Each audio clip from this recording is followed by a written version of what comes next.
India has started Operation Kaveri to evacuate its nationals from conflict-torn Sudan, External Affairs Minister S. Jaishankar said on Monday. According to information available here, nearly 3,000 Indians are stuck in various parts of Sudan, including the national capital, Khartoum, and distant provinces such as Darfur. Operation Kaveri gets underway to bring back our citizens stranded in Sudan. About 500 Indians have reached Port Sudan. More on their way. Our ships and aircraft are set to bring them back home. Committed to assist all our brethren in Sudan, Mr. Jaishankar said in an announcement.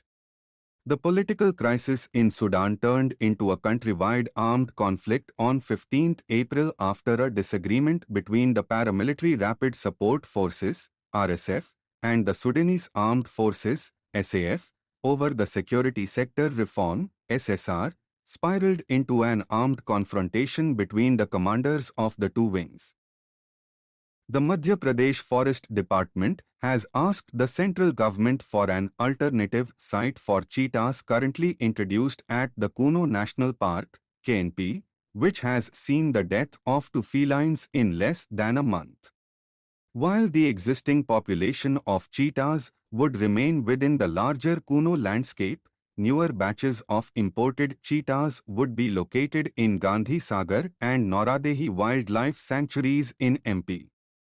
These are reserves that are still being developed to be made suitable for hosting cheetahs. The Wagner Group is a Russian paramilitary organization headed by Yevgeny Prigozhin. The Wagner Group has been active in Sudan, Mali, the Central African Republic, Mozambique and Libya in Africa. The activities are related to providing direct support to authoritarian governments, supporting rival leadership engaged in internal wars, filling the void created by the withdrawal of the French military engagement, taking part in resource exploitation, etc. The primary goal of the group is to gain access to natural resources. Numerous reports from CNN in the US to Al Jazeera in West Asia have referred to Russia's objectives in securing access to Africa's rich natural resources. Secondly, Russia sees the Wagner Group as an instrument of diplomacy in Africa. The Russian strategy in Africa comes with minimal cost economically but with heavy political returns. And finally, Russia's access to African mineral deposits is believed to be providing crucial financial support to continue the war in Ukraine. Bangladesh will work with all the stakeholders for peacekeeping, peace-building and counter-terrorism initiatives in the Indo-Pacific region, the Ministry of Foreign Affairs has said. In an important policy announcement ahead of Prime Minister Sheikh Hasina's visit to Japan, the US and the UK, Dhaka came out in support of rules-based international order and free and uninterrupted movement and trade. Adani Ports and Special Economic Zone, APSEZ, on Monday started its first debt buyback program since the conglomerate was targeted by a US short seller in January. The news on 23 April of the arrest of Amritpal Singh, a self-appointed campaigner for a separate nation for the Sikhs, was received by the public of Punjab with a sense of relief. He had been on the run for weeks and now faces charges under the National Security Act, NSA, as well as several first information reports. The central bank's draft guidelines on fair lending practice are aimed at obviating a practice where lenders have hitherto levied a penal interest over and above the contracted rate of interest when borrowers delay repayment or default.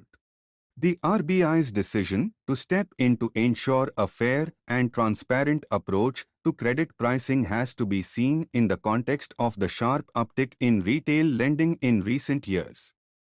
While industry's share of outstanding bank credit had shrunk to about 24% as of February 2023, from over 43% in 2014 to 2015, the omnibus category of personal loans had surged to 30%, from just 19% 8 years ago, making it the largest credit category.